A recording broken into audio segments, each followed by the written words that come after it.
लोकसभा चुनाव अपने दूसरे दौर में पहुंच चुका है। दूसरे दौर के समर के लिए आखिरी जंग लड़ी जा रही है।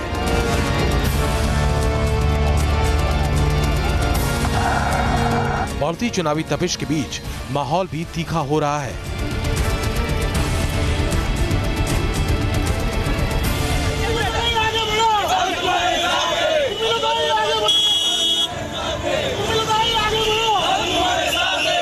ये तस्वीरें नॉर्थ मुंबई लोकसभा सीट की हैं। कांग्रेस की तरफ से फिल्म अभिनेत्री उर्मिला मातोंडकर मैदान में है। सुबह का वक्त था। उर्मिला जब अपने चुनाव प्रचार के दौरान नॉर्थ मुंबई के बोरीवली में लोगों से संपर्क कर रही थी।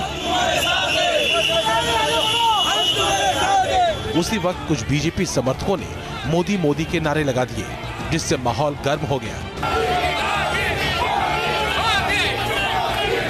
पहले नौबत कांग्रेस बीजेपी समर्थकों के बीच झड़प तक पहुंची और देखते ही देखते मारपीट शुरू हो गई। देखिए, कांग्रेस को अभी अंदाजा आ गया है कि वो बुरी तरह से हार रहे हैं, इसलिए अभी इस प्रकार के सब वो पैंतरे करेंगे। ये कोई कांग्रेस के लिए नया नहीं है, कांग्रेस की पुरानी आदत है हिंसा खुद करना, आरोप दूसरे पे लगाना। अब पूरा देश मोदीमय हुआ है तो उसमें कोई क्या करेगा।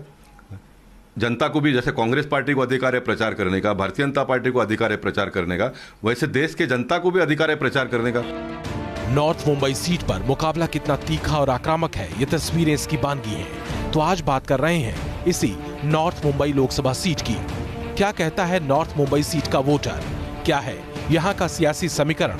क्या है इस सीट पर वोटर के मुद्दे और उनके सवाल? उत्तर मुंबई ये लोकसभा चुनाव क्षेत्र हमेशा से ही बीजेपी का गढ़ समझा जाता रहा है। साल 1989 से लेकर साल 2004 तक यहाँ से बीजेपी के दिग्गज नेता राम नाईक सांसद चुनकर आते रहे। लेकिन साल 2004 में कांग्रेस ने एक नया फॉर्मूला आजमाया, जहां फिल्म अभिनेता गोविंदा को यहां से उम्मीदवारी दी गई।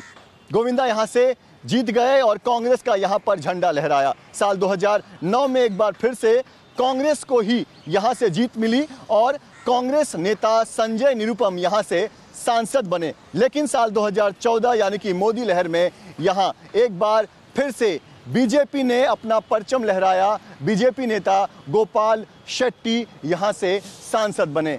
अब एक बार फिर से बीजेपी की तरफ से उम्मीदवारी में गोपाल शेट्टी यहां से चुनाव लड़ रहे हैं, तो दूसरी तरफ कांग्रेस ने 2004 वाला फॉर्मूला फिर से आजमाया है और इस बार मैदान में उतारा है बॉलीवुड की अभिनेत्री उर्मिला मातोंडकर को।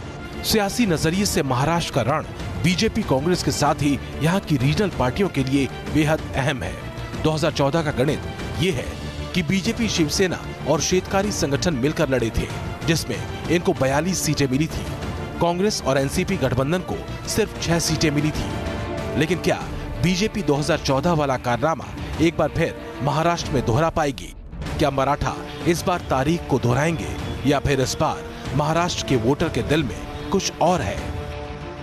बच्चों के स्कूल की छुट्टी चल रही है, गर्मी का मौसम है। ऐसे में संजय गांधी नेशनल पार्क में परिवार अक्सर जो है वो पिकनिक मनाने पहुंचते हैं और एक परिवार जो है वो नेशनल पार्क में पिकनिक मनाने पहुंचा हुआ है। ये परिवार उत्तर मुंबई के वोटर्स भी हैं और इनसे बात करते हैं कि इस बार आपके चुनाव क्षेत्र में एक तरफ उर्मिला मातोंडकर है, एक तरफ गोपाल शेट्टी हैं। आप किसे अपना पसंदीदा कैंडिडेट मानती हैं? Gopal Shetty, but obvious. क्यों? He had done a very nice job. अच्छा, मैम आप बताइए कि इस बार जब आप वोट डालेंगे तो आपके दिमाग में क्या चल रहा होगा? गोपाल शेट्टी, बस वही। और ऊपर लेवल पर प्रधानमंत्री मोदी, राहुल गांधी? मोदी। क्यों? क्योंकि हम लोग गुजराती है, we are Gujarati, that's why. आप बताइए मैम कि इस बार जब आप वोट डालेंगी तो एक तरफ राहुल गांधी हैं, एक तरफ प्रधानमंत्री मोदी हैं, आप किसे वोट देंगी? मोदी जी को ही देंगे हम लोग वोट। क्यों? बस उसने बहुत अच्छा किया है, प्रोग्रेस भी बहुत अच्छा करवाया है, बच्चों के लिए भी बहुत कुछ किया है। इस बार जो है क्या वो मुद्दे हैं जिनको लगता है कि आने वाली सरकार उस पर काम करनी चाहिए? मोदी जी ने बताया था कि 14 में आपने मुझे सिलेक्ट किया था तो मैं सबको जेल तक, दरवाजे तक लेकर गया था। अभी 19 में वो जीते गए तो वो जेल के अंदर उनको डाल देंगे। वही हिसाब से हमें मोदी को ही वोट करना चाहिए। अकेले मुंबई में महाराष्ट्र की 6 लोकसभा सीटें आती हैं, जिसमें 3 सीटें बीजेपी के हिस्से में हैं, तो 3 शिवसेना के हिस्से में। इस बार उत्तर मुंबई लोकसभा सीट का मुकाबला इसलिए रोचक है क्योंकि यहाँ फिल्म अभिनेत्री उर्मिला मातोंडकर बीजेपी के मौजूदा सांसद गोपाल शेट्टी को सीधी टक्कर दे रही हैं। कांग्रेस फिल्मी ग्लैमर के जरिए किसी बड़े फेरबदल की उम्मीद कर रही है, लेकिन यहाँ का वोटर क्या कहता है इसे समझना जरूरी है। हालांकि उर्मिला के सामने अपने फेम को वोटों में बदल देने की चुनौती आसान नहीं है, क्योंकि पिछले मुकाबले में नॉर्थ मुंबई की सीट पर बीजेपी के मौजूदा सांसद गोपाल शेट्टी ने कांग्रेस उम्मीदवार संजय निरुपम को करारी शिकस्त दी थी।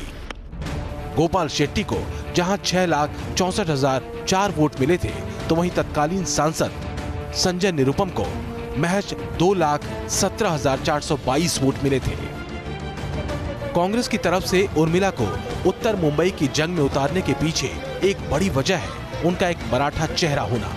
इस सीट पर गुजराती मराठा वोटरों का खासा दबदबा है।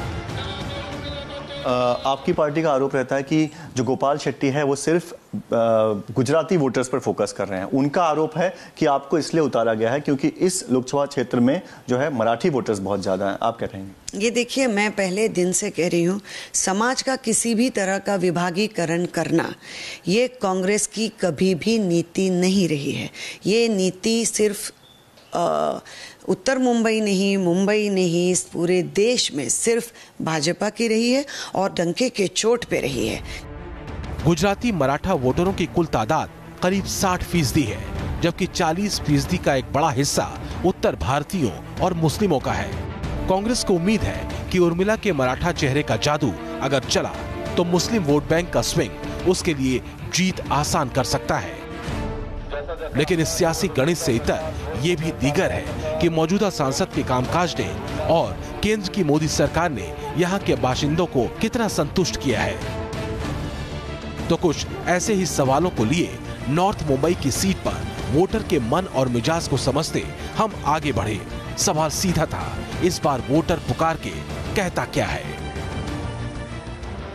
उत्तर मुंबई की सियासी पिच पर उर्मिला की परफॉर्मेंस कैसी होगी, ये तो इस सीट के वोटर का मन तय करेगा। लेकिन उर्मिला ने लोगों से कनेक्ट करने का रास्ता खोज लिया है, क्रिकेट की पिच पर युवाओं के बीच बैटिंग करते हुए। लेकिन क्या जनता से ऐसे संवाद और रोड शो कांग्रेस उम्मीदवार उर्मिला मातोंडकर के लिए उत्तरी मुंबई सीट के वोटर के दिल में जगह बनाने के लिए काफी है? क्या है वो मुद्दे जिसके जरिए उर्मिला कांग्रेस के टिकट पर इस सीट को फतह करने का इरादा रखती हैं? बहुत ज़्यादा मुद्दे हैं। सच कहूँ तो सबसे पहला मुद्दा मैं कांग्रेस के प्रत्याशी नहीं, एक आम मुंबईकर के तौर पे सबसे पहले बताती हूँ। मुद्दा ये है कि मुंबई का इतना बड़ा क्षेत्र मुंबई का एक हिस्सा होने के बावजूद इतना पिछड़ा हुआ है, क्योंकि यहाँ पर जो झोपड़पट्टी की समस्या है वो इतनी बिकट है, इतनी बड़ी है कि उसको कहाँ से शुरुआत करें इसके ऊपर सोचना पड़ेगा। सबसे पहली समस्या तो वो है लोगों के घरों की समस्या, और जाहिर सी बात है उससे इमीडिएटली निगड़ित पानी की समस्या। गोराईमाड़ा जैसे जगहों पे 1:30-2 बजे पानी आता है, उसके बाद लोग पानी भरते हैं, कब सोते हैं कब जाकर ट्रेन पकड़ते हैं जाते हैं पता नहीं है। इस सब के बीच बीजेपी प्रत्याशी और इस सीट के मौजूदा सांसद गोपाल शेट्टी भी लोगों के बीच पहुंचकर हवा का रुख अपने पक्ष में मोड़ने में जुटे हुए हैं। सर, ये जो कॉन्स्टिट्यूएंसी है इसे बीजेपी का गढ़ माना जाता था, लेकिन 2004 के बाद गोविंदा ने उस गढ़ में सेंध लगा दिया। गोविंदा पहली बार यहां से चुनकर आए थे कांग्रेस की तरफ से, और एक बार फिर कांग्रेस वही फॉर्मूला आजमा रही है। आपके सामने उर्मिला मातोंडकर को उन्होंने खड़ा कर दिया है, क्या कहेंगे? देखिए, कांग्रेस के लोग अभ्यास किए बिगड़ सब काम करते हैं, इनका स्वभाव रहा है, इनका ये पेशा रहा है, उठपटांग बातें करना, जो मुंह में आया वो बात करना, कुछ सोचना नहीं समझना नहीं, और ये कांग्रेस का स्वभाव रहा है। 2014 का उत्तर मुंबई और 2019 का उत्तर मुंबई में बहुत बड़ा बदलाव आया है। 2004 की कांग्रेस और 2019 की कांग्रेस पूरी तरह से भ्रष्टाचार में डूबी हुई कांग्रेस है, बदनाम कांग्रेस है, कांग्रेस के पास लीडरशिप नहीं है। सवाल ये है कि 5 साल का रिपोर्ट कार्ड क्या वाकई उत्तरी मुंबई की जनता के दिल को तसल्ली देने वाला है? क्या 5 साल पहले के वायदे जमीन पर वाकई उतरे? हमने ऐसे ही कुछ सवालों के जवाब जानने की कोशिश की मौजूदा सांसद गोपाल शेट्टी से। देखिए, गत बार जो मैंने वादे किए थे जनता को, उसमें से एक मल्टी सुपर स्पेशलिटी हॉस्पिटल का जो काम आगे बढ़ाना था, उसका रिजर्वेशन को हमने मान्यता प्राप्त करके ली है कोरा केंद्र के एक बड़े मैदान में। और 2034 का डीपी पास होने में 1-2 साल का समय लग गया, इसलिए थोड़ा विलम्ब हुआ है, लेकिन अभी रिजर्वेशन डेजिग्नेट हो गया है। हम आने वाले दिनों में विनोद तावड़े जी हमारे विधायक है, उनका सहयोग से ये हॉस्पिटल का काम तेजी से हम आगे बढ़ाएंगे। देखिए, मैं अभी पिछले करीब 2 हफ्ते या ज़्यादा इस क्षेत्र में घूम चुकी हूँ और मुझे लगता है कि बहुत दुख की बात है कि कोई काम इस क्षेत्र में हुए नहीं है। जो बहुत बड़े बड़े मुद्दे हैं वो तो खैर उनमें टाइम लगता है, ये मैं भी जानती हूँ, लेकिन जो दूसरे छोटे बड़े मुद्दे हैं उनके ऊपर भी बिल्कुल भी ध्यान नहीं दिया गया है। महाराष्ट्र में यूपी के बाद सबसे ज्यादा 48 लोकसभा सीटें हैं। महाराष्ट्र कभी कांग्रेस का इतना मजबूत गढ़ था कि 1977 में जनता पार्टी की आंधी के दौरान भी इस राज्य की जनता कांग्रेस के साथ मजबूती के साथ खड़ी रही, लेकिन 2014 की मोदी लहर में कांग्रेस सिर्फ 2 सीट पर सिमट गई है। तो सवाल ये है कि इस बार महाराष्ट्र में क्या होगा। महाराष्ट्र को 5 हिस्सों में बांटा जाता है। उत्तर Maharashtra 6 seat, Mumbai Konkan 12 seat, Vidarbha 10 seat, Marathwada 8 seat, पश्चिम महाराष्ट्र 12 सीट। दावों और वादों की हवा के बीच जमीनी हकीकत टटोलता है वोटर। जाहिर है इस बार भी तमाम वोटर अपने आकलन से महाराष्ट्र की 48 लोकसभा सीटों की लड़ाई में अपना मन बना रहा है।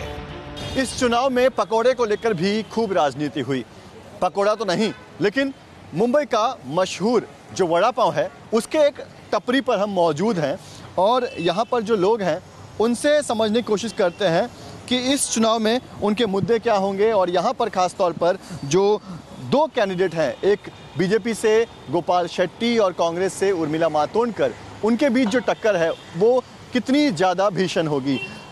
उर्मिला मातोंडकर और गोपाल शेट्टी आपके कॉन्स्टिट्यूएंसी से आमने सामने हैं, ये जो लड़ाई है वो कितनी टक्कर की होने वाली है? ऐसा उर्मिला मातोंडकर जी से, और उर्मिला मातोंडकर जी जब से कांग्रेस प्रत्याशी बनाई गई हैं, गोपाल शेट्टी जी टक्कर से बाहर हैं। उर्मिला जी भारी मतों से जीतेंगी। उसका कारण यह है कि गोपाल शेट्टी को जब लोग मिलने जाते हैं या किसी काम से जाते हैं तो बिल्डरों का काम करने में व्यस्त रहते हैं, जनता से मिलते नहीं। क्या लग रहा है कि इस बार टक्कर कैसी होगी? टक्कर बहुत मजबूत है। ऐसा है 2004 में भी हुआ था चमत्कार, वैसे ही उर्मिला जी का भी एक पिक्चर आई थी चमत्कार, वो चमत्कार भी वापस हो जाएगा यहाँ की कॉन्स्टिट्यूंसी में। ऐसा क्यों लगता है आपको कि गोपाल शेट्टी ने क्या काम नहीं किया इस एरिया में? क्या वजह है कि आप उनसे नाराज़ हैं?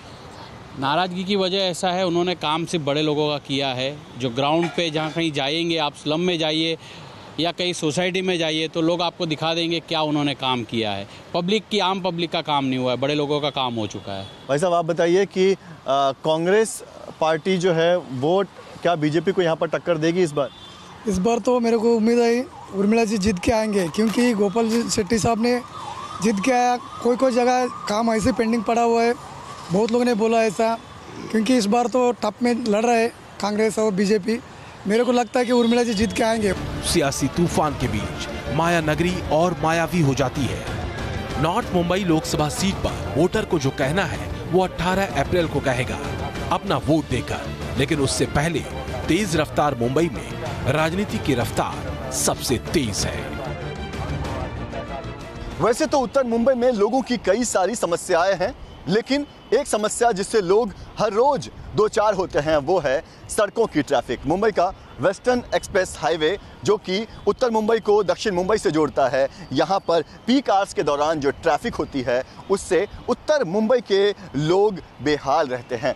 ऐसे में देवेंद्र फडणवीस की अगुवाई वाली महाराष्ट्र सरकार ने जो मुंबई में मेट्रो का जाल बुना है वो कहीं ना कहीं दिखाकर बीजेपी ये दावा कर रही है कि एक बार ये मेट्रो का काम पूरा हो जाए, उससे ना केवल वेस्टर्न एक्सप्रेस हाईवे पर ट्रैफिक कम होगी, साथ ही जो मुंबई का लोकल ट्रेन है जिसे मुंबई की लाइफलाइन कहा जाता है, उसमें भी जो भीड़ है वो कम होगी। यानी कहीं ना कहीं मुंबई में जो मेट्रो का काम चल रहा है वो बीजेपी अपने पक्ष में एक बड़ा चुनावी हथियार मान रही है और इसे दिखाकर वो लोगों से वोट मांगने में पीछे नहीं हट रही। वीडियो जर्नलिस्ट कामेश हल्दे के साथ पंकज मिश्रा, न्यूज़ नेशन, मुंबई।